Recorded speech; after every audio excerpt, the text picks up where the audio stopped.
What if the man you trusted with your heart, your future, and your unborn child had been systematically planning your destruction for months? Madison Carter thought she had the perfect life. A billionaire tech mogul husband, a Manhattan penthouse, and finally, the pregnancy she'd been dreaming of. But when she overheard a single phone conversation at Blake's IPO celebration, everything she believed about her marriage began to unravel. This isn't just a story about infidelity. This is about a calculated conspiracy so twisted, so methodically cruel, that it would make your blood run cold. Madison was about to discover that her husband and best friend hadn't just betrayed her trust. They had been building a case to have her declared mentally unstable, steal her child, and erase her from existence entirely. But they made one fatal mistake. They underestimated her.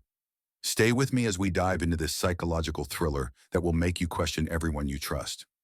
And if this story keeps you on the edge of your seat like it did me, smash that like button, drop a comment with your thoughts, share it with someone who loves a good plot twist, and don't forget to subscribe for more incredible stories that will blow your mind. The champagne bubbles caught the light from the crystal chandeliers as Madison Carter stood beside her husband, watching Manhattan's elite celebrate Morrison Digital's record-breaking IPO launch. She should have felt triumphant. Instead, her stomach churned with a secret that could change everything. Blake Morrison commanded the room effortlessly, his sharp jawline and confident smile drawing investors like moths to flame. At 35, he had built a tech empire from nothing, and tonight marked his company's debut on the New York Stock Exchange. Madison had been there for every late night, every failed prototype, every breakthrough that led to this moment.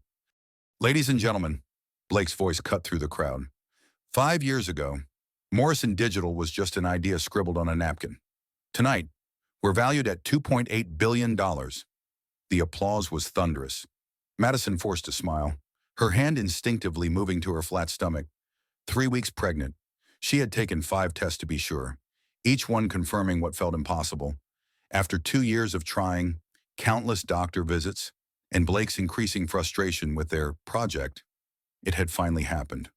Riley Chen appeared beside her, radiant in a black designer dress that perfectly complemented her social media influencer aesthetic. Can you believe this turnout? I've been documenting everything for Blake's personal brand. This is going to generate massive engagement. Madison nodded absently. Riley had been her best friend since their Columbia days, the bold extrovert to Madison's quiet intensity. When Blake needed a PR specialist to manage his public image, Madison had recommended Riley without hesitation. It seemed perfect, her two favorite people working together. You look pale, Riley observed, her phone camera still capturing candid shots of the party. Are you feeling okay? Before Madison could respond, she caught a fragment of Blake's voice from across the room.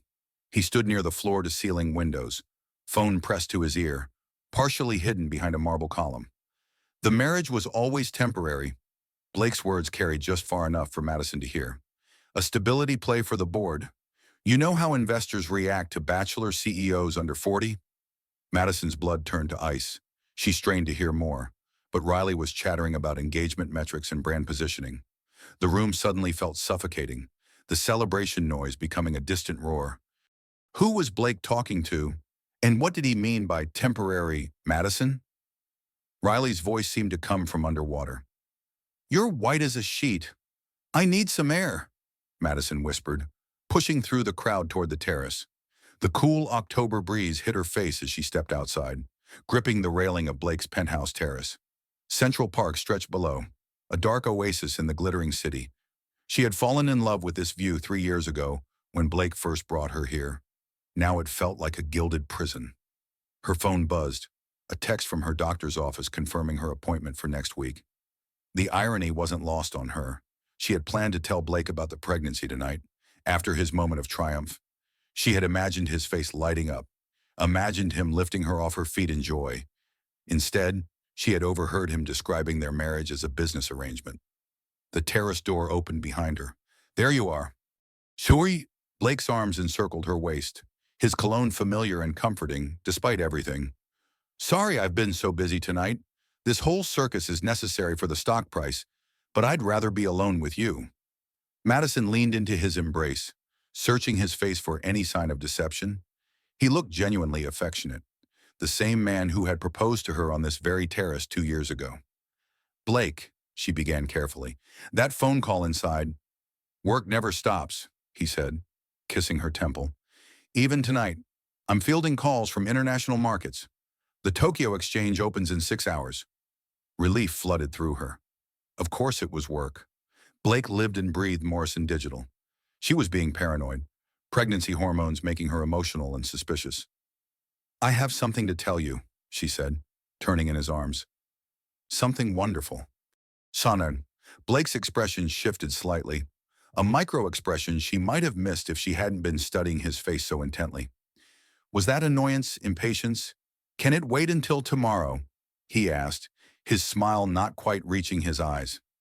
"I need to work the room for another hour. These connections are crucial for our next funding round." "Our next funding round? Not his. Our?" Madison clung to that word as doubt crept back in. "Of course," she said. "Tomorrow." But as Blake returned to his guests, Madison noticed him stop by the marble column where she had overheard the phone call. He pulled out his phone again, typed something quickly, then deleted it. His eyes found hers across the room, and for a moment, she saw something that chilled her to the bone. Calculation. The perfect husband. The perfect marriage. The perfect life she had built was about to crumble, and she was carrying his child. The next morning arrived gray and drizzling, matching Madison's mood as she sat in their pristine white kitchen, staring at the pregnancy test results spread across the marble countertop. 5 different brands, all confirming the same miracle.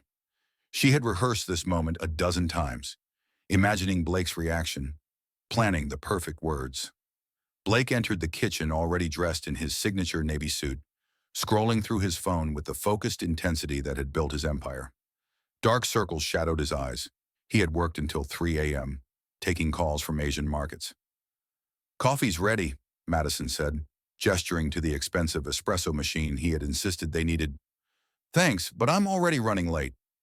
Blake barely looked up from his screen. The Morgan Stanley meeting got moved to 8:30. Madison watched him grab a protein bar in his briefcase. This wasn't how she had imagined this moment. In her fantasies, they were lying in bed on a lazy Sunday morning, or sharing a romantic dinner, not rushing through their morning routine like efficient strangers. "Blake, wait." The words tumbled out before she lost her nerve. "I need to tell you something important." He paused, checking his Rolex. "Can we talk tonight? This Morgan Stanley deal could fund our expansion into Southeast Asia. I'm pregnant."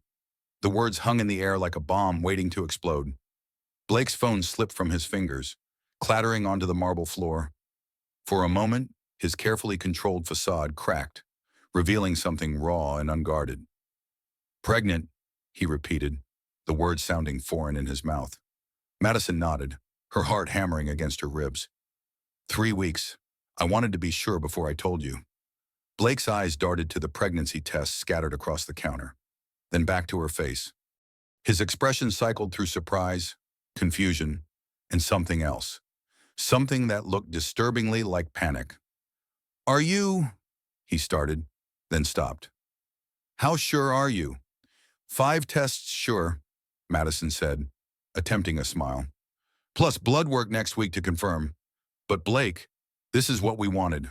Remember we talked about starting a family after the IPO?" Blake ran his hands through his perfectly styled hair, destroying hours of careful grooming. "Right. Yes. Of course." His voice sounded hollow, mechanical. "It's just the timing." "I know it's sooner than we planned," Madison said quickly, moving closer to him. "But maybe it's meant to be. Maybe this is the universe telling us we're ready." Blake's phone buzzed against the floor. Without looking at her, he bent to retrieve it, using the moment to compose himself. When he straightened, his mask was back in place, but Madison had seen the cracks. "You're right," he said, but his smile didn't reach his eyes. "This is wonderful news. Amazing timing. Actually, a Morrison heir to carry on the legacy." Something about the way he said Morrison heir made Madison's skin crawl. Not our baby or our child, but an heir. Like she was a broodmare producing the next generation of his dynasty. "Blake, are you okay? You seem—" "I'm fantastic," he said, but his voice was too bright, too forced. Just processing. This is huge. Madison. Life-changing. His phone buzzed again. This time he answered immediately. Morrison here. Yes, I know what time it is. Move the meeting to 9. I need an hour. He hung up and looked at Madison with an expression she couldn't read. I have to go. We'll celebrate tonight. Okay, dinner at 11 Madison Park. I'll make reservations. Before Madison could respond, Blake kissed her forehead, a perfunctory gesture that felt more like obligation than affection, and headed for the door. Blake, she called after him. Are you happy about the baby? He paused in the doorway, his back to her. For a moment, the silence stretched between them like a chasm. Of course I am, he said without turning around. It's exactly what we planned. But as the door closed behind him, Madison realized he had never actually said he was happy. He had said it was what they planned, what they wanted, what made sense for the Morrison legacy. He had given her every response except the one that mattered. Madison sank onto the kitchen stool, staring at the pregnancy tests that should have been symbols of joy, but now felt like evidence of a terrible mistake. Blake's reaction replayed in her mind, the panic in his eyes, the calculated responses, the way he had fled the apartment like she had announced a terminal diagnosis rather than a miracle. Her phone rang, startling her from her sprawling thoughts. Riley's name flashed on the screen. Madison, I saw Blake this morning, and he looked like he'd seen a ghost. Everything okay? Madison hesitated. She and Riley shared everything, but something held her back. Maybe it was the memory of Blake's strange reaction, or maybe it was the growing feeling that nothing in her perfect life was quite what it seemed.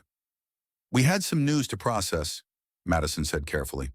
Nothing bad, just big. Ooh, mysterious. Well, whatever it is, I'm here if you need to talk. Blake seemed pretty shaken up about something. After hanging up, Madison remained in the kitchen, surrounded by the trappings of her successful life, the designer appliances, the fresh flowers Blake had delivered weekly, the view of Central Park that had once seemed like a fairy tale. Everything looked the same, but something fundamental had shifted. She was pregnant with the child of a man who might not want to be a father. And for the first time in 3 years of marriage, she wondered if she really knew her husband at all. The morning sun finally broke through the gray clouds, streaming through the kitchen windows and illuminating the pregnancy tests on the counter. But instead of feeling hopeful, Madison felt the first cold touch of fear creeping up her spine. Something was very wrong. Blake didn't come home that night. Madison waited at 11 Madison Park until the hostess gently informed her that her party's reservation had been canceled 3 hours earlier. She sat alone at the bar, nursing a virgin mojito while couples around her celebrated anniversaries and proposals. The irony bitter as the lime in her drink. Her calls went straight to voicemail. Her texts remained unread. By midnight, Madison was pacing their penthouse like a caged animal, her mind cycling through possibilities. Car accident, emergency board meeting, international crisis requiring Blake's immediate attention. But deep down, she knew the truth was simpler and more devastating. He was avoiding her. The next morning brought no relief. Blake's side of the bed remained untouched, his absence a cold void that seemed to swallow all the warmth from their home. Madison called his assistant, Rebecca, who delivered practiced corporate speak about Mr. Morrison being in back-to-back meetings all day. Rebecca, I'm his wife, Madison said, her patience fraying. I just need to know if he's okay. Of course, Mrs. Morrison, I'll pass along your message. The line went dead, leaving Madison staring at her phone in disbelief. She had been dismissed by her own husband's assistant. That afternoon, Riley appeared at the penthouse with Thai takeout in a sympathetic expression. Spill, Riley demanded, settling onto the white leather sofa with containers of pad Thai. You look like you haven't slept, and Blake's been MIA since yesterday. What's going on? Madison curled up beside her best friend, grateful for the human connection. I told him about the pregnancy. Riley's chopsticks froze halfway to her mouth. Pregnancy, Madison. Oh my God, when how? Why didn't you tell me first? 3 weeks along, Madison said, watching Riley's face carefully. I wanted to tell Blake first, but his reaction? She trailed off, not wanting to voice her fears. Was he not happy? Because if Blake Morrison isn't thrilled about carrying on the family name, he's lost his mind. The way Riley said family name echoed Blake's own words about a Morrison heir. Madison filed that observation away. Another small piece of a puzzle she was only beginning to understand. He seemed shocked, overwhelmed. Then he disappeared. Riley set down her food and took Madison's hands. Honey, this is normal. Men panic about fatherhood. Remember when my brother found out Sarah was pregnant, he drove to Vegas and called from a blackjack table at 3 a.m. Madison wanted to believe her, but something felt different about Blake's reaction. It wasn't panic about responsibility. It was something colder, more calculated. Maybe you're right, Madison said, forcing a smile. I'm probably just hormonal and overreacting. Riley's phone buzzed. She glanced at it, then quickly placed it face down on the coffee table. But not before Madison caught a glimpse of the notification preview, Blake Morrison. Work stuff, Riley said quickly, but color had crept into her cheeks. You know how he is about brand messaging during volatile periods? Madison nodded, but a cold suspicion was taking root in her chest. Why would Blake be texting Riley about work when he wasn't answering his own wife's calls? That evening, Blake finally returned home. Madison heard his key in the lock at nearly 11 p.m., followed by his careful footsteps across the hardwood floor. He was trying not to wake her, which meant he was avoiding conversation. She waited in bed, listening as he moved through their nightly routine. Shower, teeth. The soft sound of him retrieving clothes from his closet. When he finally slipped into bed beside her, she pretended to be asleep. Madison, he whispered.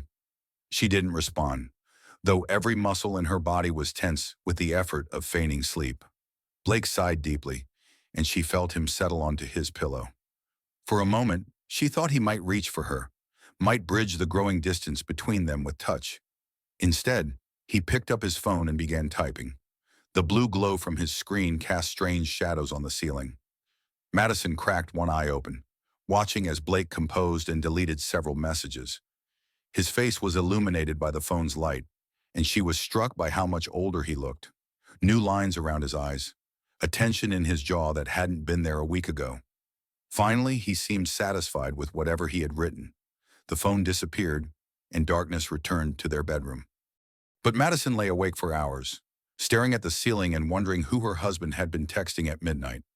The next morning, Blake was gone before she woke up. A note on his pillow read, "Emergency in Singapore. Back Friday. We'll talk then." B. Not love, Blake, or even Blake. Just B, like she was a business associate receiving a memo. Madison spent the day trying to distract herself with work, but her art gallery felt empty and meaningless. She was curating an exhibition of emerging artists, but the paintings that once excited her now seemed flat and lifeless. Everything felt different through the lens of her crumbling marriage. Riley stopped by around 3, bearing coffee and pastries from Madison's favorite bakery. "Thought you could use some cheering up," Riley said, but her usual effervescent energy seemed forced. "How are you feeling? Any morning sickness yet?" "Just tired," Madison said, accepting the decaf coffee gratefully.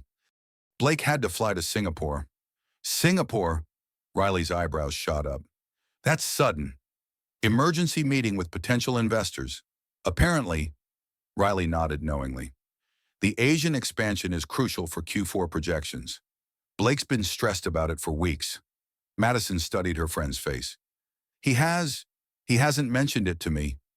A flicker of something, guilt, embarrassment, crossed Riley's features.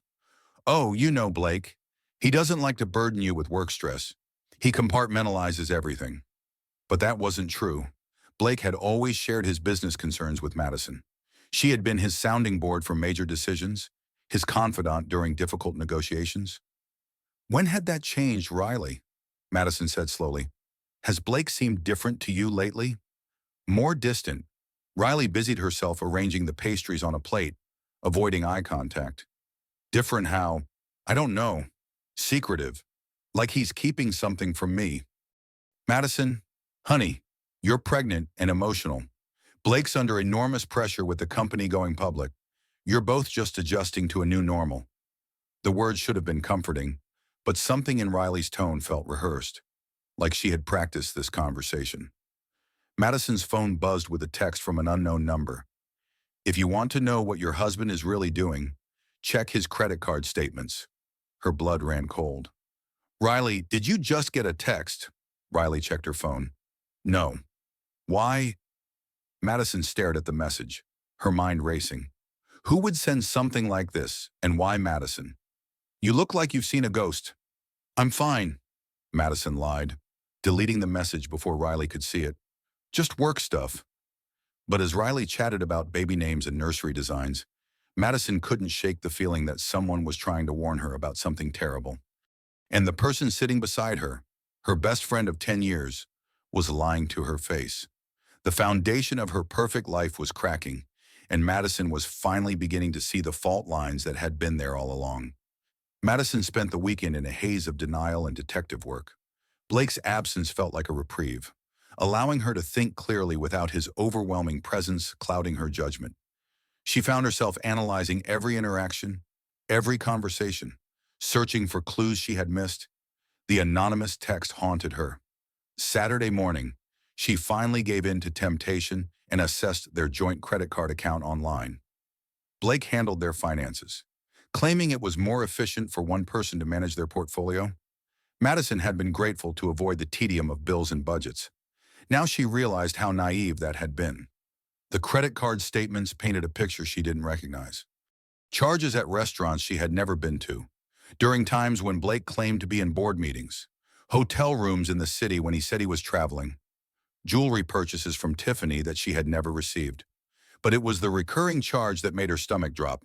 RC Consulting, monthly retainer, $15,000. RC Consulting, Riley Chen, Consulting. Blake had been paying Riley $15,000 a month for the past 8 months, nearly double the amount they had discussed for her PR services. What kind of consulting required that much money? Madison's hands shook as she scrolled through more statements. Dinner charges at exclusive restaurants on nights when Blake claimed to be working late. Hotel room service charges at the plaza when he said he was in meetings across town. A pattern of deception that stretched back months. Her phone rang, making her jump. Riley's name flashed on the screen. Hey, babe. Riley's voice was artificially bright. How are you feeling today? Any cravings yet? Madison stared at the laptop screen, the evidence of Riley's financial relationship with her husband glowing like an accusation. I'm fine. Actually, I wanted to ask you about your work with Blake. A pause. My work. The PR consulting. How's that going? Oh, great, really great. Blake's brand metrics are through the roof since the IPO. We're seeing amazing engagement across all platforms. Madison closed her eyes, recognizing the corporate speak that Riley used to deflect difficult questions.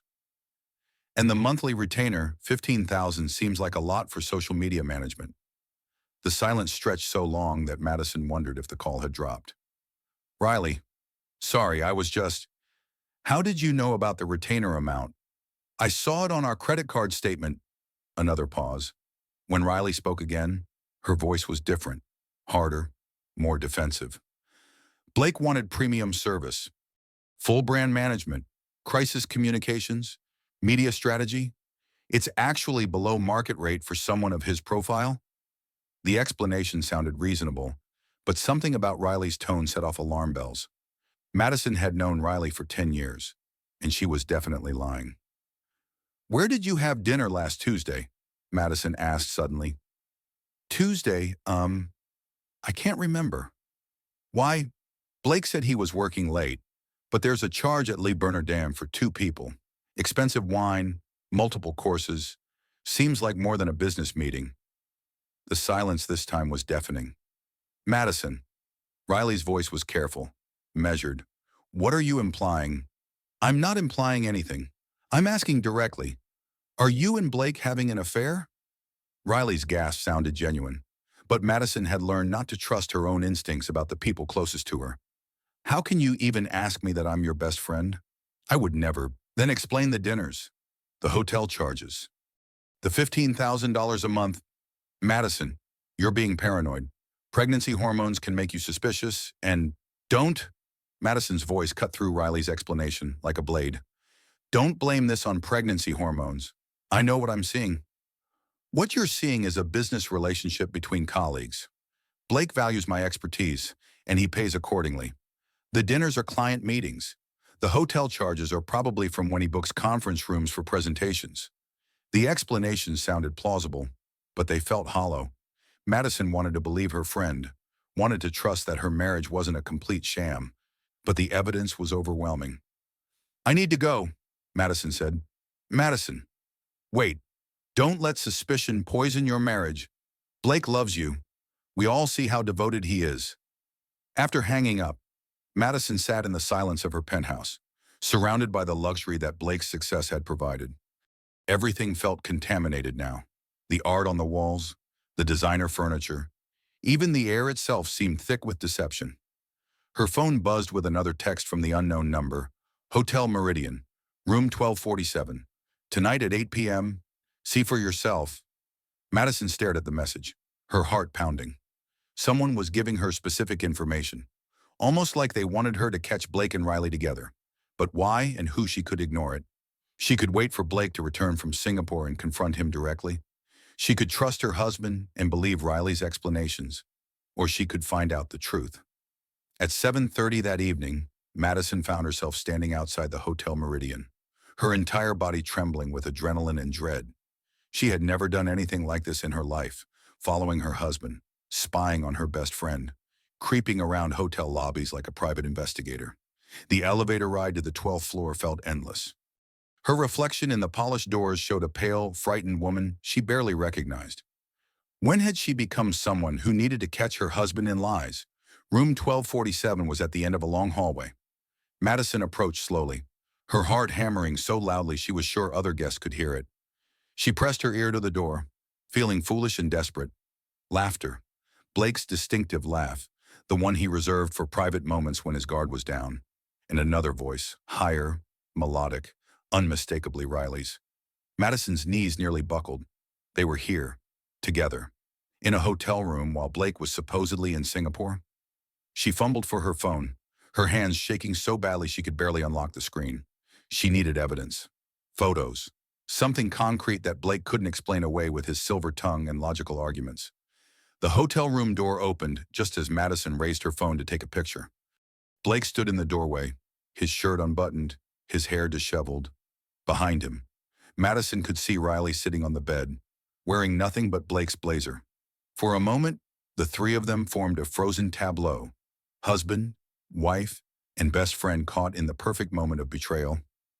Blake's face cycled through shock, panic, and something that looked almost like relief, as if he was tired of pretending. Madison, he said quietly, this isn't what it looks like. But it was exactly what it looked like. And as Madison turned and ran toward the elevator, she realized that her perfect life hadn't just cracked. It had shattered completely. Madison barely made it home before the nausea hit. She spent an hour hunched over the toilet, her body rejecting everything as violently as her mind was rejecting the truth she had witnessed. When the retching finally stopped, she sat on the cold bathroom floor, staring at the pregnancy test she had saved from that first morning. 3 weeks ago, she had been planning to build a family with the man she loved.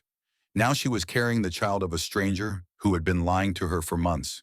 Her phone rang constantly, Blake's number flashing on the screen like an accusation. She let it go to voicemail, unable to face his voice or his inevitable excuses. Riley called too, her messages increasingly frantic. Madison, please let me explain. It's not what you think. Call me back, please. By midnight, the calls stopped. Madison finally emerged from the bathroom, moving through her penthouse like a ghost. Everything looked the same, but she saw it all differently now. The art Blake had claimed to choose for her, had Riley been there for those shopping trips, the furniture they had selected together, had Riley offered input on fabrics and colors. How long had this been going on? How much of her marriage had been a performance? Madison's laptop still sat open on the kitchen counter, credit card statements glowing on the screen. She scrolled back further, looking for the beginning of the deception. The pattern emerged slowly, dinner charges and hotel rooms starting about a year ago. Right around the time Blake had hired Riley for PR consulting, a year. They had been having an affair for a year while Madison planned surprise parties for Blake's birthday, while she underwent fertility treatments, While she believed she was building a future with her husband, her phone buzzed with a text from the same unknown number that had been feeding her information. Check Blake's laptop. Password is Madison 2019. Look in the folder marked Strategy. Madison stared at the message. Someone was definitely helping her uncover the truth. But who and why did they know Blake's password? Blake's home office was his sanctuary, a room she rarely entered except to deliver coffee during his late-night work sessions. His laptop sat closed on the mahogany desk, surrounded by legal documents and financial reports from the IPO. Madison had never violated Blake's privacy before. Even when curiosity tempted her, she had respected his boundaries. Now those boundaries felt like walls designed to keep her in the dark. The password worked. Blake's desktop appeared, organized with the obsessive precision that characterized every aspect of his life. The strategy folder contained dozens of documents with names like brand management and crisis communications. Madison opened the first file and felt her world tilt on its axis. It wasn't business strategy. It was a comprehensive plan to destroy her credibility and position Blake as the victim of an unstable wife. The document, dated 6 months ago, outlined a detailed campaign. Phase 1 established pattern of erratic behavior through documented incidents. Phase 2 introduce alternative narrative positioning Madison as emotionally unstable. Phase 3 leverage pregnancy as evidence of poor judgment and reckless decision-making. Phase 4 secure custody and financial advantage through documented instability. Madison scrolled through pages of psychological profiles, legal strategies, and media talking points. Blake and Riley had been planning this for months, building a case against her while she slept beside him, trusted him, loved him. There were photos she didn't remember being taken, pictures of her crying after difficult fertility appointments, images that could be presented as evidence of emotional instability, videos from their security cameras showing her having normal emotional reactions to stress, labeled as erratic episodes. But it was the final folder that broke her completely. Post-divorce strategy. Inside were architectural plans for renovating the penthouse to accommodate Riley's belongings, guest lists for a wedding reception, even a draft press release announcing Blake's engagement to longtime friend and business partner Riley Chen. They weren't just having an affair. They were planning a future together while systematically destroying Madison's reputation and legal standing. Madison's hands shook as she opened one final document, Madison's psychiatric evaluation, Dr. Sarah Kim. The report, dated 2 weeks ago, described Madison as exhibiting signs of delusional thinking and emotional instability consistent with untreated mental health conditions. It recommended immediate intervention and questioned her fitness for motherhood. But Madison had never seen Dr. Sarah Kim. She had never had a psychiatric evaluation. The report was completely fabricated. Madison printed everything, her printer working overtime to document the conspiracy against her. As the pages accumulated, she realized the scope of Blake's betrayal went far beyond a simple affair. This was calculated, systematic destruction designed to leave her with nothing. Her phone rang again. This time it was an unknown number. Mrs. Morrison. The voice was male, professional. This is Detective Cooper Morrison with the NYPD. Morrison, Blake's last name. But Blake didn't have any family in law enforcement. I think there's been a mistake, Madison said. No mistake. I'm Blake's brother, his estranged brother, which is why he never mentions me. We need to talk. Madison's mind reeled. Blake had a brother in all their years together. He had never mentioned family beyond his deceased parents. Mrs. Morrison, I've been investigating Blake for months as part of a financial fraud case. What I've uncovered affects you directly. Can we meet? I don't understand. Your husband isn't just cheating on you. He's been embezzling money from Morrison Digital to fund his affair and pay for fabricated evidence against you. The psychiatric evaluation, the hotel receipts, even some of the photos. They're all part of an elaborate scheme. Madison sank into Blake's desk chair, overwhelmed by the cascade of revelations. Why are you telling me this? Because I've been watching him destroy other people's lives for years, and I finally have enough evidence to stop him. But I need your help. What kind of help? Blake doesn't know I exist. You can gather evidence that I can't access legally, financial records, communications with Riley, Documentation of the conspiracy against you. Madison looked at the printed pages scattered across Blake's desk. Evidence of a betrayal so complete, it had rewritten her entire reality. What do I have to do? First, we need to protect you. Blake's planning to have you committed for psychiatric evaluation tomorrow. The paperwork is already filed. Madison's blood turned to ice. Committed? Involuntary hold based on the fabricated psychiatric report. Once you're institutionalized, he'll file for emergency custody of your child and divorce proceedings. By the time you're released, he'll have legal control over everything. The room spun around Madison as the full scope of Blake's plan became clear. This wasn't just adultery, it was complete annihilation. Mrs. Morrison, are you there? Yes, Madison whispered. I'm here. Good, because we don't have much time.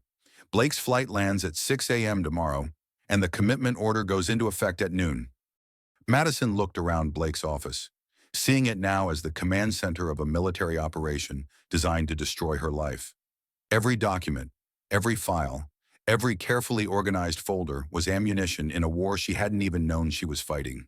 But now she knew, and she had less than 12 hours to fight back. Tell me what to do, Madison said, her voice growing stronger with each word. Tell me how to stop him. The battle for her life was about to begin. Cooper Morrison looked nothing like Blake. Where her husband was polished and predatory, Cooper was rumpled and gentle, a university professor whose idea of power dressing was a blazer with elbow patches. They met at a 24-hour diner in Queens, far from Blake's Manhattan kingdom. Thank you for coming, Cooper said, sliding a manila folder across the scarred table.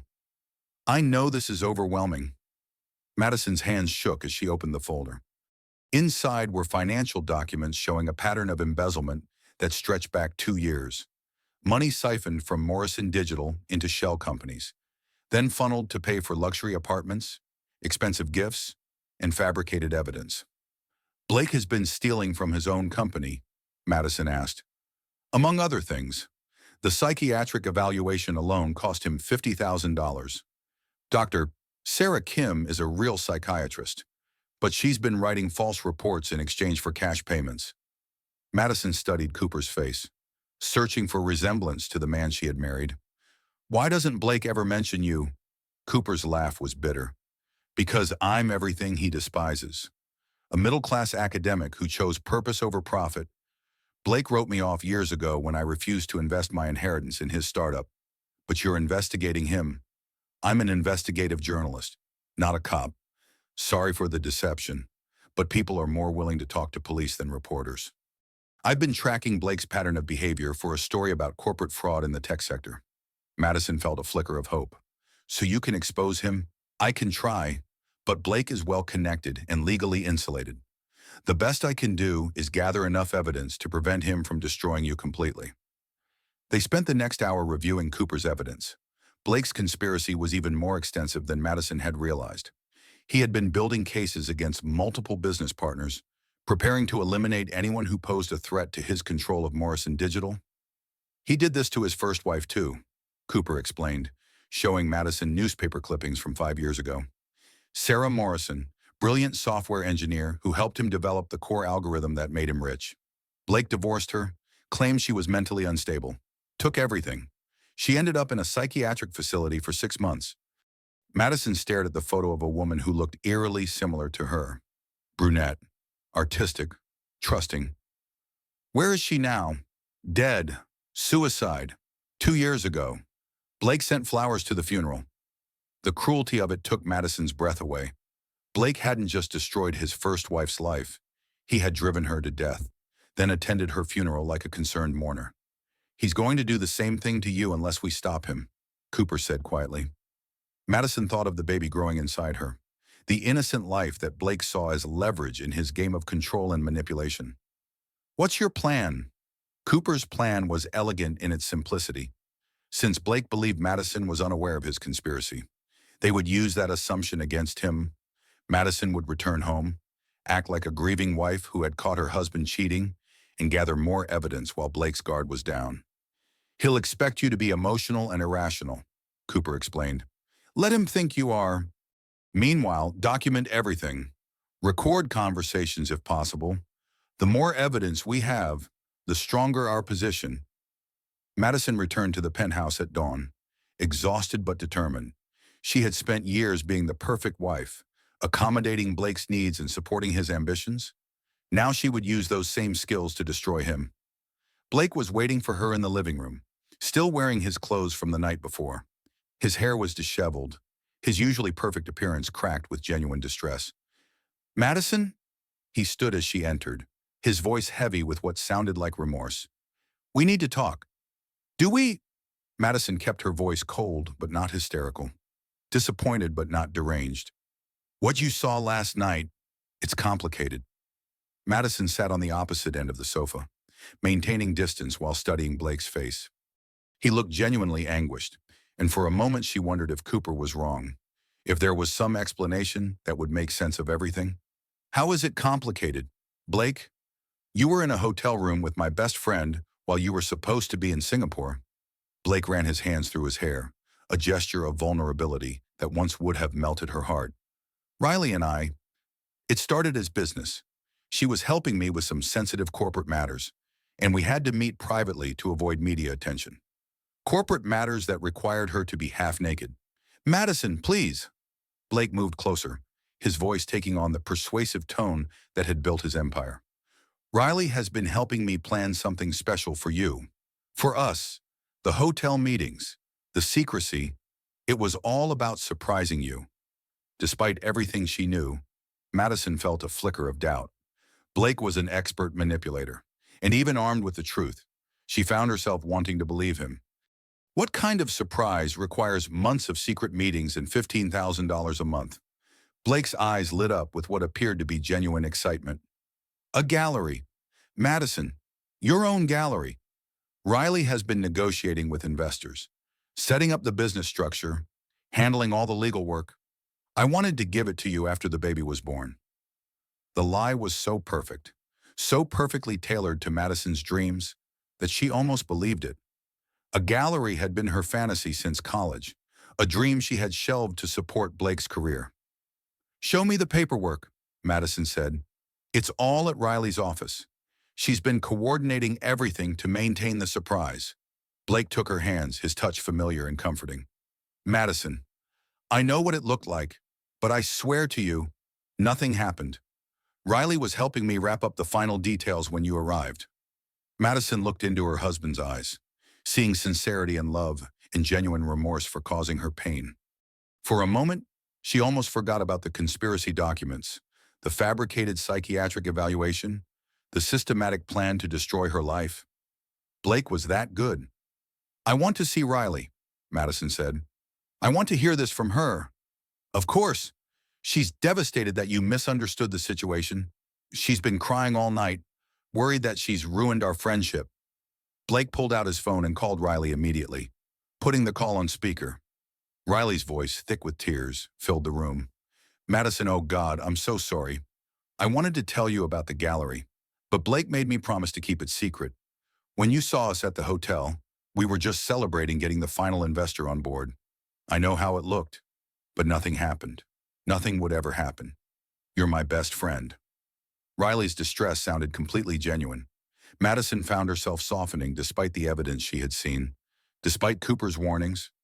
She wanted to believe that her marriage was salvageable, that her best friend was innocent, that the perfect life she had built wasn't entirely fiction. "Can I see the gallery plans?" Madison asked. "Absolutely," Riley said quickly. "I have everything at my office. Can you come over this afternoon? I'll show you everything."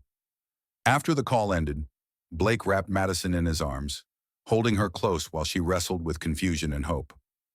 "I'm sorry you had to see that," he murmured into her hair. "I know it looked terrible. But Madison, I love you. I love our baby. Everything I do is for our family." Madison allowed herself to sink into his embrace, feeling the familiar comfort of his presence. Maybe Cooper was wrong. Maybe the documents were fabricated. Maybe there was an innocent explanation for everything. "Promise me," she whispered against Blake's chest. "Promise me you're telling the truth." "I promise," Blake said, and his voice carried such conviction that Madison almost believed him. But as she prepared to visit Riley's office that afternoon, Madison slipped Cooper's evidence into her purse. Because even if she wanted to believe in happy endings, she had learned the hard way that hope without verification was just another word for denial. And she refused to be a victim again. Riley's office occupied the top floor of a converted warehouse in Soho, all exposed brick and industrial lighting designed to convey creative authenticity. Madison had been here dozens of times, but today everything felt different, charged with secrets and hidden meanings. Riley embraced her at the elevator, holding on longer than usual. Madison, I've been sick with worry. I can't believe you thought, I mean, Blake is like a brother to me. The word choice struck Madison as odd. Brothers don't pay their sisters $15,000 a month for undefined consulting services. Show me the gallery plans, Madison said, keeping her voice neutral. Riley's office was chaos, mood boards and marketing materials scattered across every surface, empty coffee cups forming rings on important-looking documents. Madison had always admired Riley's creative energy, but now she wondered if the disorder was designed to hide evidence. Everything's right here, Riley said, pulling out a thick portfolio. We've been working on this for months. Blake wanted it to be perfect. The gallery plans were beautiful and detailed. Floor layouts, lighting designs, exhibition schedules featuring the emerging artists Madison championed. It was everything she had ever dreamed of, down to the smallest details that only someone who truly knew her would include. This is incredible, Madison said, and meant it. When did Blake start planning this? Right after the IPO went public. He said success meant nothing if he couldn't share it with the person who supported him through everything. The romantic gesture was so perfectly Blake, grand, thoughtful, and timed for maximum emotional impact. Madison felt tears pricking her eyes as she studied the renderings of her future gallery. Madison, Riley's voice was gentle. Are you okay? I feel terrible. I accused you both of, when you were doing something so beautiful for me. Riley squeezed her hand. You're pregnant and stressed. Anyone would have jumped to conclusions. Madison flipped through more pages, seeing detailed financial projections and investor agreements. The paperwork looked legitimate, complete with signatures and legal stamps. Either Blake really was planning to give her a gallery, or he had spent enormous effort creating an elaborate fake. Who are the investors? Madison asked. A consortium of Blake's business contacts, tech entrepreneurs looking to diversify into art. Blake convinced them that emerging artists represent the next major investment opportunity. It sounded plausible. Blake had always been persuasive about untapped markets and future trends. Maybe Madison had let Cooper's conspiracy theories poison her judgment. Can I see the lease agreement? Riley hesitated for a fraction of a second. It's at my lawyer's office. Final signatures are scheduled for next week, after Blake gets back from Singapore. Blake's back. He never went to Singapore. Another hesitation. Right. I meant after he finishes the follow-up meetings from the Singapore trip. You know how these international deals work. But Madison didn't know how international deals worked, and Riley knew that. She was being deliberately vague, using Madison's ignorance about business as cover for inconsistencies. Madison's phone buzzed with a text from Cooper. Check the building directory. Riley's office lease is in Blake's name, paid for by Morrison Digital. Madison excused herself to use the bathroom, but instead she took the elevator down to the lobby and checked the building directory. Suite 4A was listed under Morrison Enterprises, not Riley Chen Consulting. Blake owned Riley's office. He was paying her rent, her salary, and maintaining her entire lifestyle. Their relationship wasn't a recent affair. It was a long-term financial arrangement that had evolved into something more intimate. Madison returned to the office with her composure intact but her faith shattered. Riley, I need to ask you something, and I need you to be completely honest. Of course. How long have you been sleeping with my husband?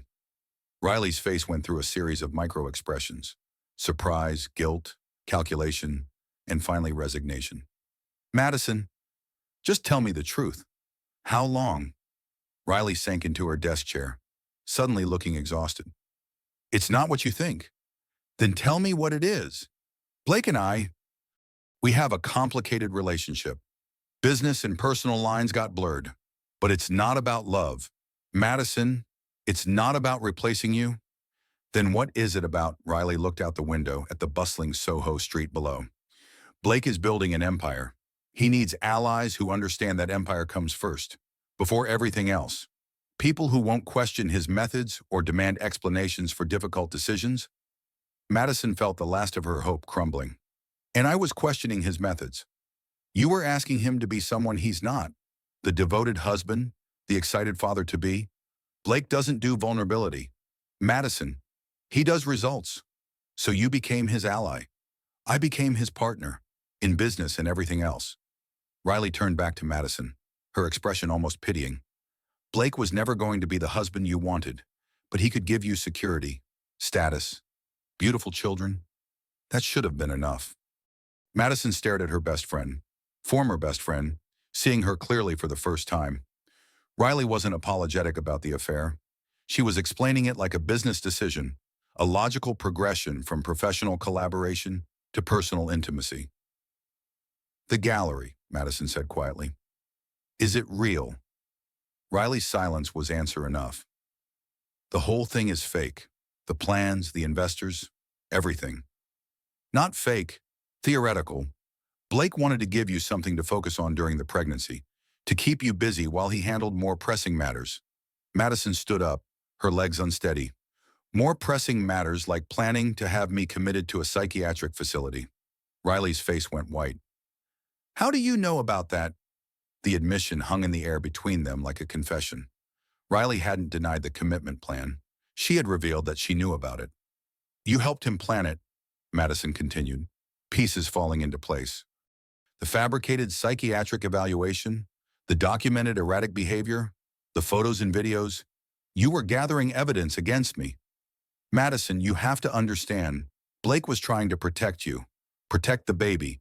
Your behavior has been concerning, and he thought professional help might. Stop! Madison's voice cut through Riley's explanation like a blade. Just stop lying. Madison pulled out her phone and showed Riley the screenshots of the conspiracy documents. I know everything. The embezzlement, the fake psychiatric report, the plan to take my baby and marry you. I know all of it. Riley stared at the phone screen, her face cycling through shock, panic, and finally cold calculation. When she looked up, all pretense of friendship was gone. If you know everything, then you know you can't win, Riley said quietly. Blake has more money, better lawyers, and comprehensive documentation of your instability. Fighting him will only make things worse for you and the baby. Are you threatening me? I'm giving you advice. Take the settlement Blake offers. Disappear quietly. Let him raise the child with someone who can give them stability and unlimited resources. Madison backed toward the office door, finally seeing Riley for what she really was, not a victim of Blake's manipulation, but an equal partner in his campaign of destruction. One more question, Madison said. Were you ever really my friend? Riley considered this seriously, as if it were a business question requiring careful analysis. I was your friend until I met your husband, she said finally. Then I realized you were standing in the way of something much more important than friendship.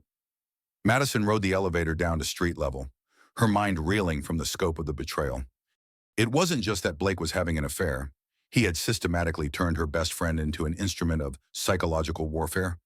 But as she walked through Soho's crowded streets, Madison felt something unexpected growing alongside her devastation. Rage, pure, clean, righteous anger that burned away the last traces of doubt and self-blame. Blake and Riley had underestimated her, dismissed her as a naive victim who would accept their version of reality. They were about to learn how wrong they were. Madison met Cooper at the same Queen's Diner, but this time she came armed with recordings. Her phone had captured Riley's admission about the psychiatric commitment, the fake gallery, and most damning of all, the casual dismissal of their 10-year friendship. This is good, Cooper said, reviewing the audio files. But it's not enough to stop what Blake has set in motion. The commitment order is already signed by a judge. Hospital transport is scheduled for tomorrow morning. Madison's coffee went cold as Cooper explained Blake's timeline. Her husband had orchestrated every detail with military precision, the fake Singapore trip to establish an alibi, the hotel room confrontation to trigger an emotional breakdown, the fabricated evidence to justify immediate psychiatric intervention. Once you're committed, Blake files for emergency custody based on your mental state. The divorce proceedings begin while you're institutionalized. By the time you're released, he'll have legal control over everything, including the baby. Madison pressed her hands to her stomach, feeling the tiny life that Blake saw as leverage in his power game. There has to be something we can do. There is, but it's risky. Cooper pulled out a flash drive. Blake doesn't know I exist, which means I've been able to gather evidence he thinks is secure. Financial records, communication logs, video surveillance from his office. Enough to prove the conspiracy and the embezzlement. What's the risk? We have to let Blake think his plan is working, right up until the moment we expose him publicly. That means you have to go home, act normally, and endure whatever psychological manipulation he's planned for tonight. Madison thought about facing Blake across their dinner table, pretending ignorance while he prepared to destroy her life. I don't know if I can do it. You have to. If Blake suspects we're onto him, he'll accelerate the timeline. The commitment order could be executed tonight instead of tomorrow morning. Cooper's plan was audacious and dangerous. While Blake believed Madison was spiraling into emotional breakdown, Cooper would be uploading evidence to every major news outlet and financial regulatory agency. The expose would go live at exactly 9 a.m., 1 hour before the psychiatric transport was scheduled to arrive. Blake's empire is built on investor confidence, Cooper explained. When they learn he's been embezzling money and destroying lives, Morrison Digital stock will crater. The board will force him out, and the criminal charges will follow. Madison studied Cooper's face, seeing determination and something else, personal satisfaction at finally bringing down his brother. Why do you hate him so much? Cooper was quiet for a long moment. Blake destroyed our family when we were kids, convinced our parents I was the problem child while he was the golden boy. I spent my teenage years in boarding schools and therapy programs, while Blake got everything. Love, attention, trust funds. When our parents died, he inherited everything, and I got nothing. That must have been devastating. It was educational. I learned that Blake doesn't see people as human beings. We're all just variables in his equations for success. You, Riley, me. We're all expendable the moment we stop being useful. Madison thought about Blake's reaction to her pregnancy news, the cold calculation in his eyes when he thought she wasn't looking. What happened to his first wife? Really, Sarah Morrison was brilliant, creative, trusting, just like you. Blake used her expertise to build Morrison Digital, then discarded her when she became inconvenient. The psychiatric facility, the isolation from friends and family, the systematic destruction of her self-worth, it broke her completely. Madison felt a chill of recognition. Blake had been following the same playbook with her.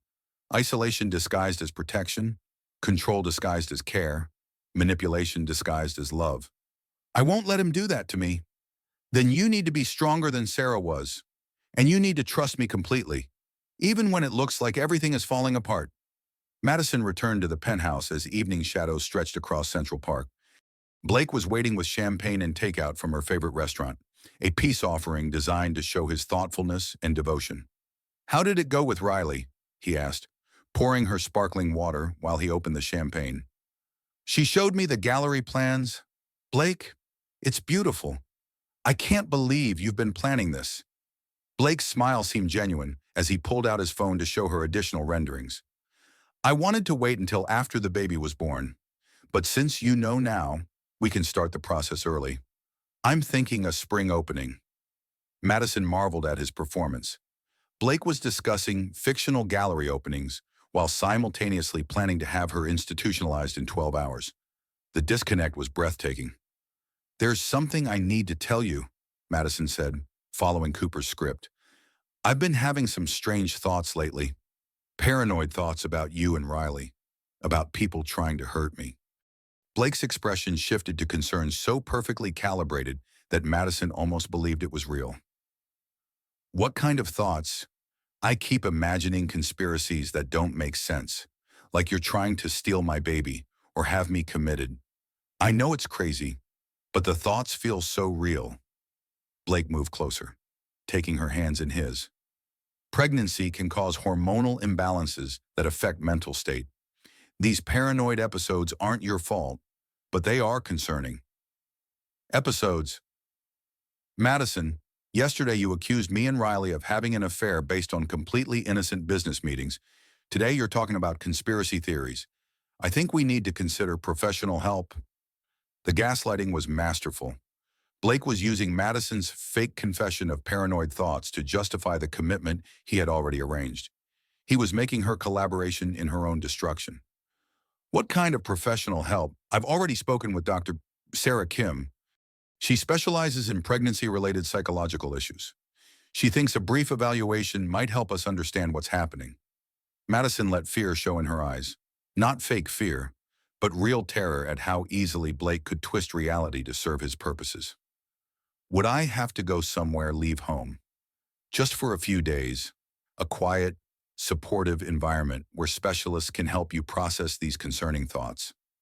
Blake was describing psychiatric commitment like a spa retreat, his voice gentle and reassuring while he orchestrated her imprisonment. I'm scared, Blake. I know, sweetheart, but I'll be with you through everything. We'll get through this together. The lie was so perfect, delivered with such apparent sincerity, that Madison understood how Blake had fooled so many people for so long. He didn't just manipulate, he became whatever version of himself his audience needed to see. They spent the evening discussing baby names and nursery designs, Blake playing the devoted husband while Madison played the grateful wife. It was a performance within a performance, both of them acting roles while planning each other's destruction. At midnight, Blake's phone buzzed with what he claimed was an urgent work email. Madison watched him type a response, wondering if he was confirming tomorrow's psychiatric transport or coordinating with Riley about timing. I need to make a quick call, Blake said, kissing Madison's forehead. Business never sleeps. While Blake spoke quietly in his office, Madison texted Cooper. It's happening exactly like you predicted. He's confirmed the psychiatric evaluation. Cooper's response came immediately. Everything is uploaded and ready. Press releases go live in 9 hours. Whatever happens tomorrow morning, don't panic. Trust the plan. Madison deleted the text and returned to bed, lying beside her husband while he made final preparations to destroy her life. In 8 hours, the world would learn the truth about Blake Morrison. But first, she had to survive one more night in the golden cage he had built round her. Madison woke at dawn to the sound of Blake's shower running and coffee brewing in the kitchen. He moved through their morning routine with practiced efficiency, preparing for what he believed would be the final act in his campaign against her. She lay in bed, listening to her husband hum while he selected a suit for the day he planned to have her committed. The casual cruelty of it was almost incomprehensible. Blake could destroy lives while maintaining perfect emotional equilibrium. Good morning, beautiful, Blake said, emerging from the bathroom in his Navy power suit. How are you feeling today? Madison sat up slowly, letting exhaustion show in her face.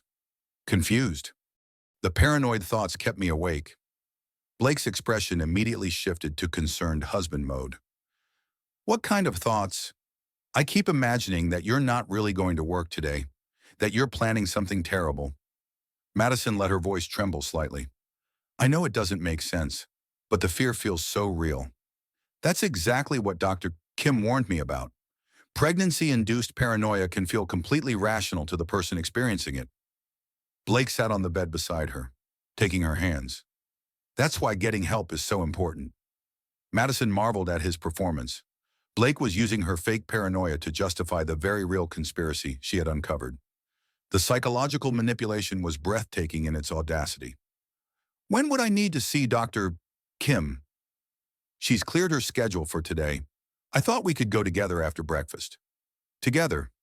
Of course, I won't leave you alone during this difficult time.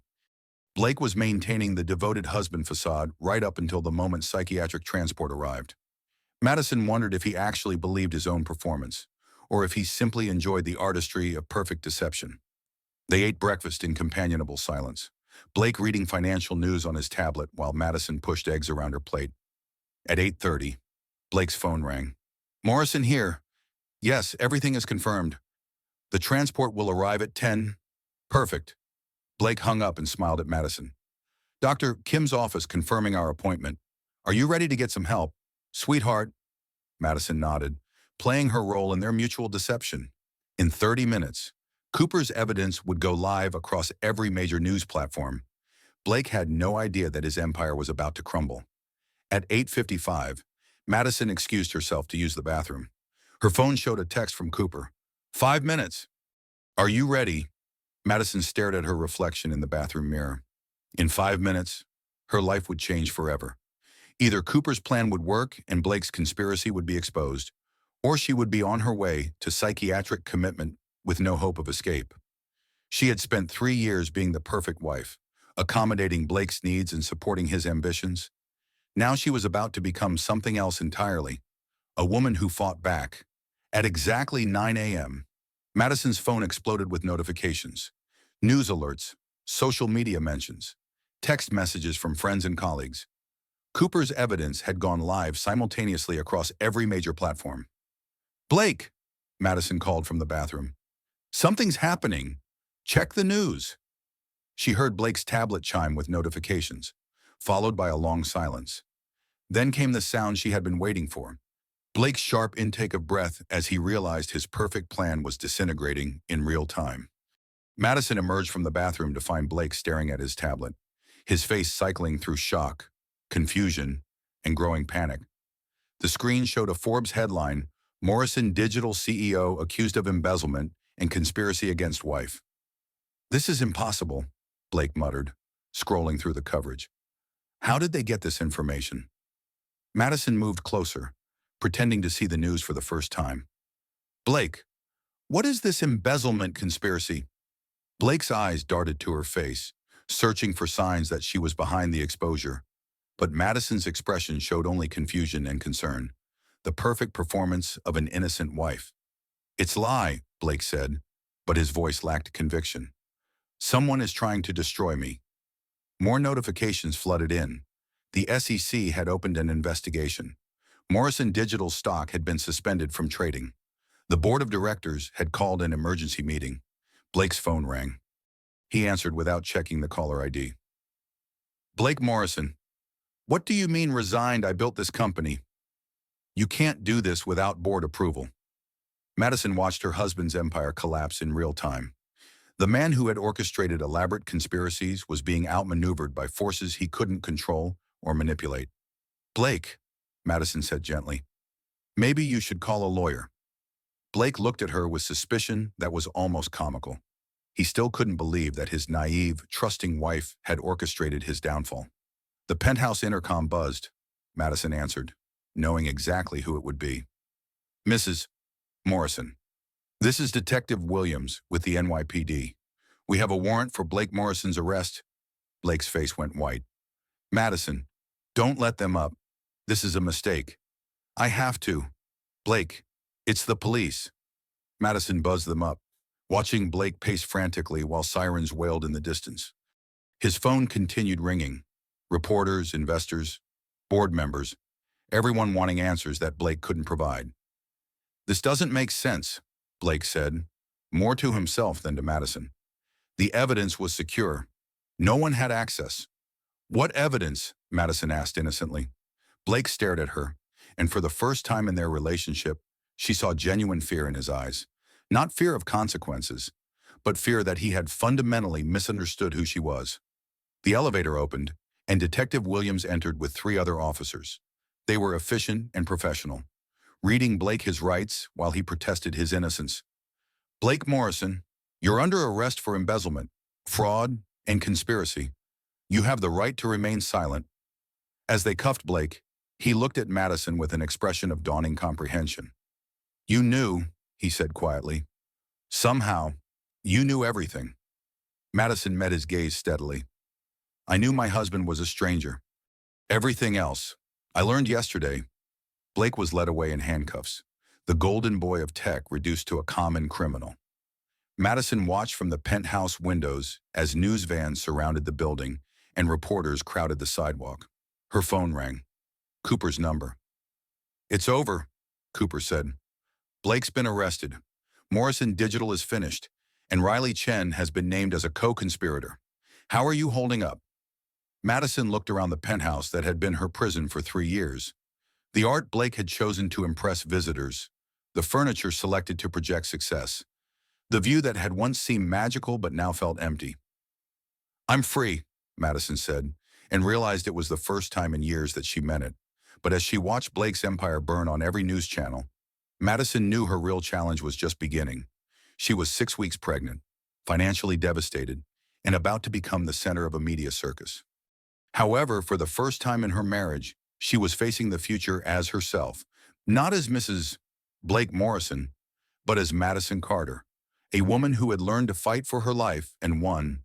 6 months later, Madison stood in a small gallery space in Brooklyn, hanging paintings by emerging artists whose work would have been dismissed by Blake's Manhattan elite.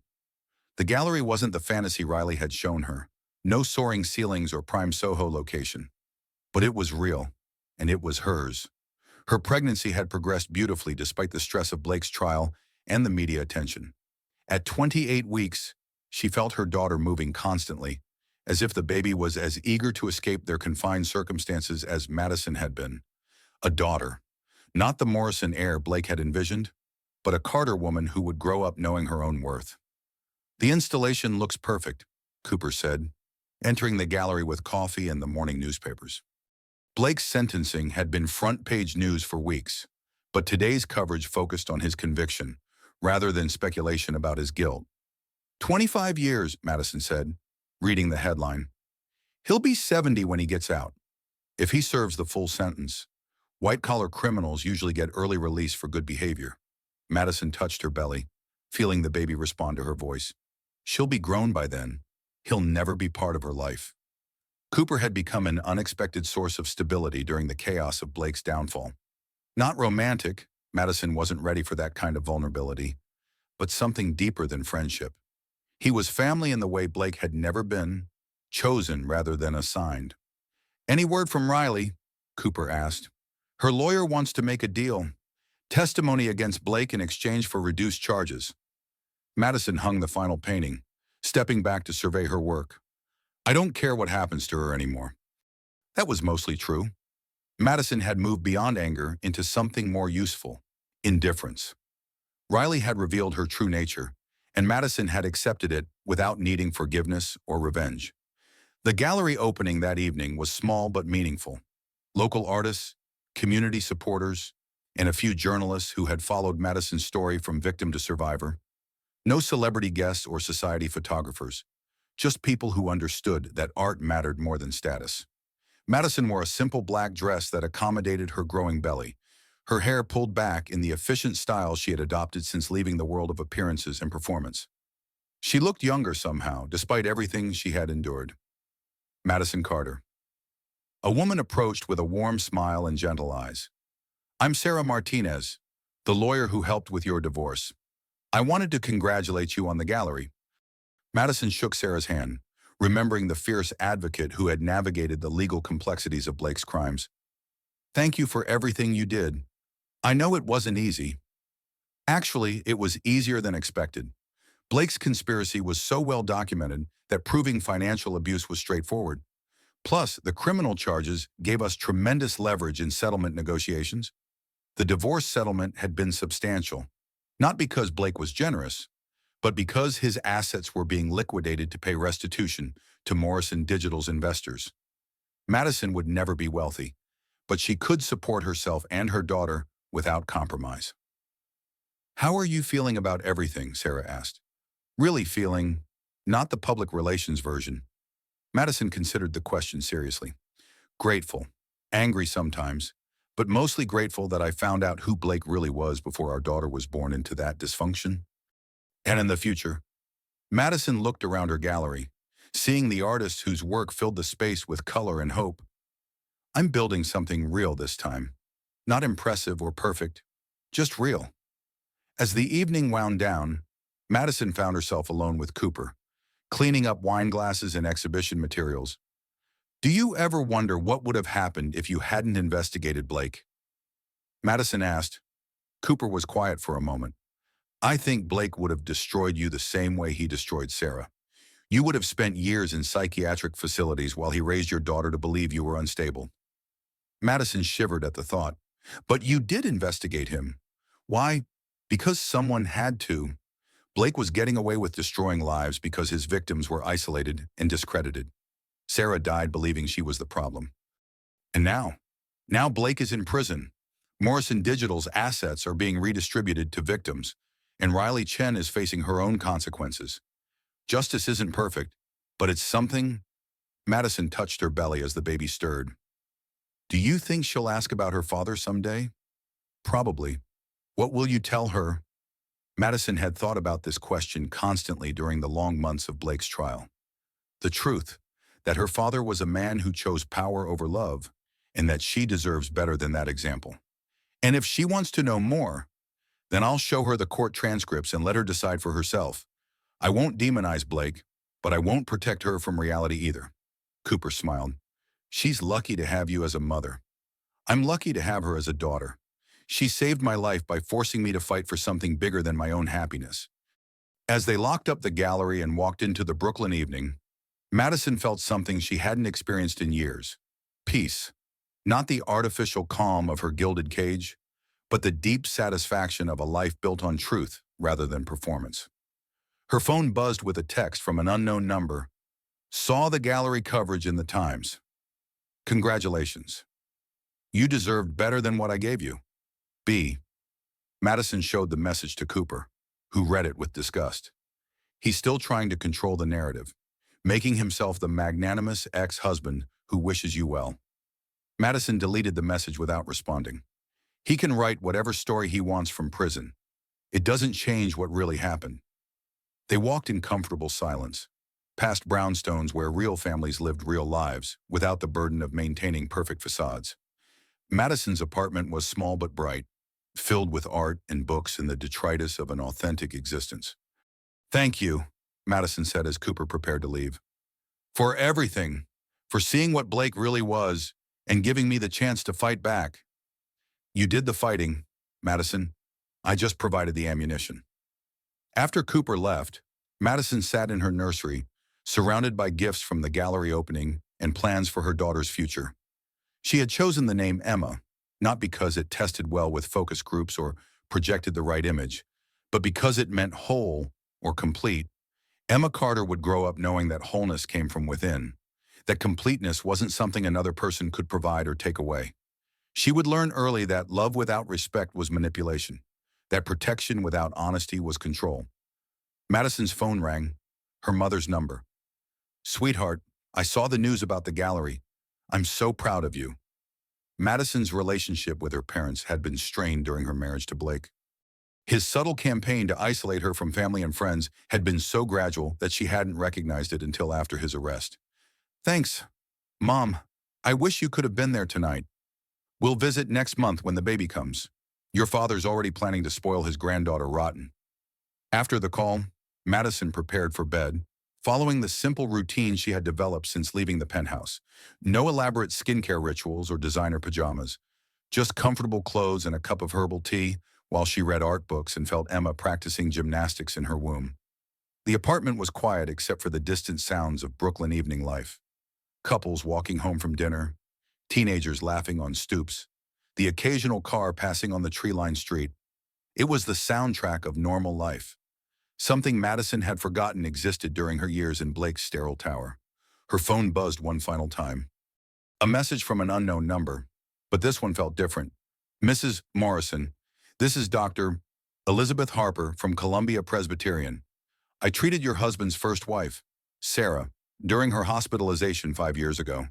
I've been following your case in the news, and I wanted you to know that Sarah would be proud of how you fought back. She tried to warn people about Blake, but no one believed her. You succeeded where she couldn't. Thank you for that.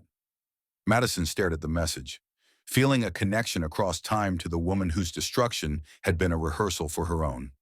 Sarah Morrison had fought Blake with the same weapons Madison had used: truth, evidence, and the help of people who believed her story. The difference was that Sarah had fought alone, while Madison had found allies. Madison typed back, "Thank you for caring for Sarah. I hope she found peace."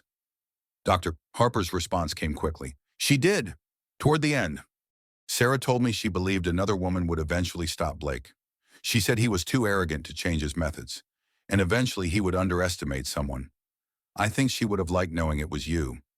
That night, Madison dreamed of Sarah Morrison, not the broken woman from the newspaper photos, but a vibrant software engineer whose brilliance had built an empire only to be discarded when she became inconvenient. In the dream, Sarah handed Emma a laptop and said, "Teach her to code her own future." Madison woke to sunlight streaming through her bedroom windows and Emma's energetic morning routine. 6 weeks until her due date, and Madison felt ready in a way that would have been impossible 6 months ago. Her phone showed missed calls from reporters, gallery visitors wanting to purchase paintings, and 3 voicemails from women who had seen her story and wanted to share their own experiences with manipulative partners. Madison would return those calls first. Because Sarah Morrison had been right, there would always be another woman facing Blake's type of systematic destruction, and those women deserved to know they weren't alone, weren't crazy, and weren't powerless. The gallery had been more successful than Madison had dared hope. Not financially, that would take time, but in creating the kind of community she had always wanted. Artists supporting each other, collectors discovering new voices, young people seeing creativity as a viable path forward. It was the opposite of Blake's world, where success meant defeating others rather than lifting them up. Madison's doorbell rang at 9 a.m. She opened it to find a delivery person with an enormous flower arrangement, white orchids and roses, obscenely expensive and perfectly arranged. The card read, "For Emma's mother, wishing you both happiness, the Morrison Family Trust." Blake was still trying to insert himself into their lives, even from prison. The flowers were beautiful and completely inappropriate, a power move disguised as a gesture of goodwill. Madison handed the arrangement back to the delivery person. "Please return these. Wrong address." That afternoon, Madison met with her lawyer to finalize the last details of Blake's asset forfeiture. The Morrison Digital Settlement would fund a foundation supporting women entrepreneurs in the arts, a fitting use for money that had been stolen from so many people. "One final item," Sarah Martinez said, sliding a document across her desk. "Blake's legal team wants to establish a trust fund for Emma. They're offering $5 million. Madison didn't hesitate. "No. It's a substantial amount. Enough to secure Emma's education and future. It's also a leash. Blake would use that money to maintain control over our daughter for the rest of her life." Madison thought about Sarah Morrison, who had probably faced similar offers disguised as generosity. "Emma will make her own way," Sarah smiled. "I thought you'd say that. The offer withdrawal papers are already prepared." Walking home through Prospect Park, Madison reflected on the strange mathematics of her new life. She had lost a Manhattan penthouse but gained a Brooklyn community. She had lost a billionaire husband but gained genuine friendships. She had lost financial security but gained something more valuable, the knowledge that she could rebuild from nothing. Emma kicked vigorously, as if applauding her mother's choices. That evening, Cooper arrived with takeout from the Ethiopian restaurant they had discovered near the gallery. It had become their tradition, dinner and planning sessions for the foundation that would grow from Blake's downfall. "I have news," Cooper said as they settled in Madison's living room. Riley Chen pled guilty to conspiracy charges. 2 years in minimum security, plus restitution. Madison felt no satisfaction at Riley's fate, only a distant sadness for the friendship that had been corrupted by ambition and greed. And Blake? His appeal was denied. He'll serve the full 25 years unless something extraordinary happens. Madison nodded, then changed the subject to the foundation's first grant recipients. Blake's fate was no longer her concern. Building Emma's future was. As Cooper left that night, he paused at Madison's door. "I need to tell you something. I'm moving to San Francisco next month. The Chronicle offered me an investigative position covering tech industry corruption." Madison felt a pang of loss, but also pride. Cooper had used his experience with Blake to become a respected journalist, and then this opportunity was the culmination of years of hard work. "That's wonderful. San Francisco needs someone who understands how charming sociopaths operate. I'll visit when Emma's born. And you can come west anytime. The gallery concept could work in multiple cities." After Cooper left, Madison sat alone in her apartment, feeling Emma's movements and contemplating the future. In 6 weeks, she would become a single mother with no family wealth, no powerful connections, and no guarantee of success. She had never been happier.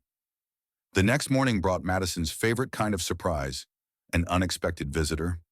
Dr. Harper from Columbia Presbyterian stood at her gallery door, holding a small wrapped package. I hope you don't mind the intrusion. I wanted to give you something that belonged to Sarah. Inside the package was a laptop computer, old but well-maintained, with a note in careful handwriting, "For the woman who stops him, Sigh M." Madison's eyes filled with tears as she understood the significance. Sarah had somehow known that another woman would eventually challenge Blake, and she had left behind the tools for that fight. She programmed it herself, Dr. Harper explained. Software for tracking financial irregularities, communication patterns, anything that might help document his systematic abuse. Sarah spent her last months creating weapons for a war she wouldn't live to fight. Madison powered on the laptop, watching Sarah's programs initialize. Here was a final gift from the woman who had tried to warn the world about Blake Morrison, the digital equivalent of a sword passed from one warrior to another. "Thank you," Madison said, "for bringing this to me and for believing Sarah when no one else would." That afternoon, Madison began exploring Sarah's software, understanding for the first time the full scope of what Blake had done to his first wife. The programs revealed patterns of financial manipulation, social isolation, and psychological warfare that made Madison's own experience seem almost merciful by comparison. But Sarah had fought back in the only way she could, by creating tools for the next victim. Her final act of defiance was ensuring that Blake's methods would eventually be his downfall. Madison spent the evening updating Sarah's programs with her own experience, creating a comprehensive guide for recognizing and documenting systematic abuse. When Emma was old enough, Madison would teach her about Sarah Morrison, not as a cautionary tale, but as an example of how one woman's courage could save another's life. As the sun set over Brooklyn, Madison felt Emma's familiar evening activity and thought about the community they were building. Artists supporting each other, survivors helping victims, women ensuring that the next generation would be stronger and wiser.